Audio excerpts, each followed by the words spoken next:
O trabalho do Beto ganhou destaque agora nesse final de semana, na semana passada, nós comentamos muito dele aqui, e principalmente de um trabalho que ele fez com as crianças, que originou uma mobilização, né, que provocou uma mobilização dos poderes políticos da região em torno de uma questão que é a questão do lixo, a destinação sustentável do lixo de Piraju e de todos aqui da região, em vista de que os municípios estão passando por uma situação muito complicada de não ter aonde colocar mais esse lixo, destinar esse lixo, esconder esse lixo, por assim dizer. Piraju está com a capacidade do aterro esgotada, está transportando lixo para Piratininga, que envolve custo. A Sarutaiá tem apenas mais 2 anos também para colocar o lixo no aterro deles, então é preciso encontrar outras soluções para todos os municípios da região. E tudo isso iniciou num trabalho feito pelo Beto Rodrigues, professor Alberto Rodrigues, da Escola Gilberto Bonafé, com os alunos da Escola Gilberto Bonafé, e deu o start para toda essa situação. Beto, conta para nós, muito obrigado por você ter aceitado o nosso convite, e conta para nós, assim, de forma sucinta, se você puder, porque nós temos outras coisas para considerar, sobre como você fez, como que você iniciou, o que gerou, né, esse projeto com as crianças na escola. Boa tarde a todos aqui. Muito obrigado pelo convite, essa oportunidade de a gente poder estar falando do trabalho que foi desenvolvido na escola e falar sobre educação. Hoje em dia, que é tão importante essa área, a gente valorizar mais ainda, né? Porque a gente está formando cidadãos e cidadão global, né? Que a gente fala muito no projeto. Então, na realidade, o projeto ele começa a partir de alguns questionamentos das crianças acerca do lixo mesmo da cidade, né? Então, quando o aterro sanitário de Piraju foi interditado, eles levantaram essa questão, né? Então, aí eu, quanto professor de arte, a gente começa já a pensar, linkar com o nosso conteúdo. Então, como é que a arte vai possibilitar um aprendizado numa área teoricamente tão diferente, mas não é, que é a sustentabilidade da cidade e do planeta.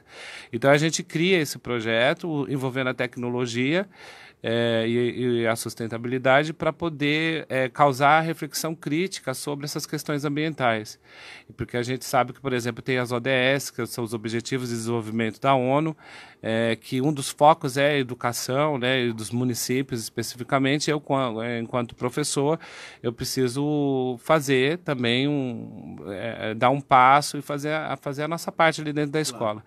Então, daí o projeto começa a partir daí. Então, as crianças começaram a fazer pesquisa sobre códigos da cidade, que daí a ideia era a gente buscar esses códigos que existem na cidade, a gente olhar a cidade por outras frestas, né, que a gente fala.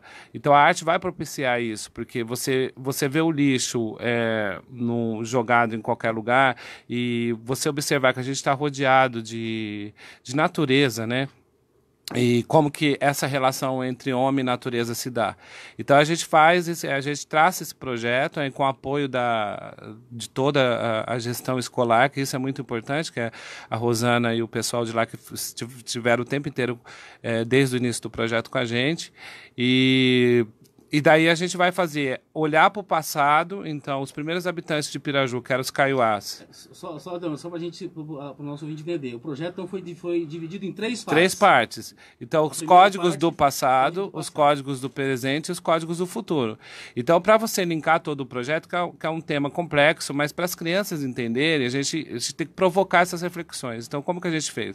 A gente olhou para o passado, então a gente viu os primeiros habitantes, os coletores e caçadores que passaram aqui na nossa cidade, os caiuás, como é que eles se relacionavam com a natureza. Então eles usavam os recursos naturais de uma área, quando se esgotava eles iam para outra área, dando a possibilidade para aquela área que se recuperar.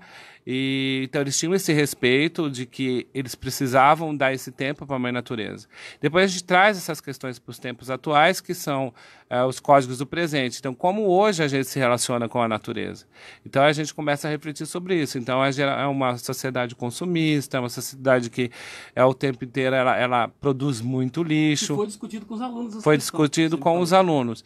Então, o que a gente começa a fazer? A gente começa a produzir vídeos, que é uma linguagem audiovisual, visual, que envolve a arte, são vídeos dos alunos. Então, se os códigos do passado, se os primeiros habitantes pudessem nos dar uma mensagem de como cuidar da natureza, como essa mensagem chegaria até nós? Então, a gente pensou que o próprio meio ambiente poderia dar essa mensagem. Então, essas crianças começaram a fazer vários animais, a gente pesquisou, fez um trabalho de fotografia, de observação de aves, que aí eu agradeço a ajuda do pessoal, que os passarinheiros de Piraju. Então, a gente chamava os passarinhos vinham, as crianças tiravam fotos, vinham as espécies, quer dizer, esses pássaros estão o tempo inteiro ao nosso redor. Então, fomos a campo, ao lado da escola a gente tem um bosque que as crianças descobriram, e a gente foi nesse bosque, a gente chamava os passarinhos, a gente fez o trabalho da linguagem fotográfica, depois a gente começou a produzir os vídeos com os animais, falando, dando essas mensagens de como que a gente deveria cuidar do meio ambiente. Então, desde a educação infantil, que são crianças de 4 e 5 anos, até o ensino fundamental 1, de 10 anos, as crianças de 10 anos, que é o 4º ano. Essas fantasias. Elaboraram, então daí eles trabalharam com material alternativo. Por exemplo, a gente precisava fazer um pássaro que era o beija-flor, então eu não podia usar pena. Então a gente usou, por exemplo, palha de milho que as crianças trouxeram do próprio sítio, que era material que a gente tinha, que ia ser descartável na natureza. Então a gente precisou fazer, por exemplo, tamanduá-bandeira, a gente conseguiu, eles trouxeram lã de carneiro. Então, a gente envolve toda essa parte de artes plásticas, a teatro, a dança e a música, porque foi produzido também um videoclipe.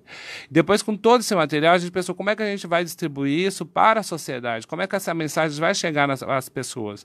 Então, aí eu levei eles no supermercado, a gente começou a pesquisar os QR Codes, que são códigos que tem nos produtos, que são utilizados para identificar produto, e a gente usou esses códigos para poder divulgar na cidade, através desses códigos, os vídeos produzidos pelas crianças.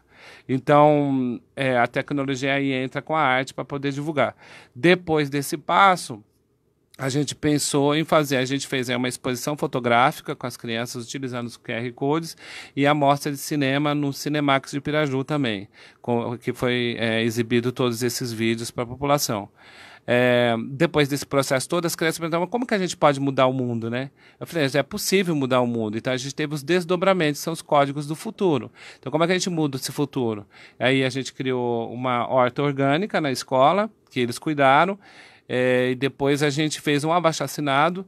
As crianças percorreram toda a Vila Tibiriçá ali, os parentes, os pais estiveram presentes muito, coletando essas assinaturas, que foram mais de 800 assinaturas, e depois essas crianças levaram até o prefeito municipal de Piraju solicitando como um apoio à construção de uma unidade de tratamento de resíduos sólidos em Piraju.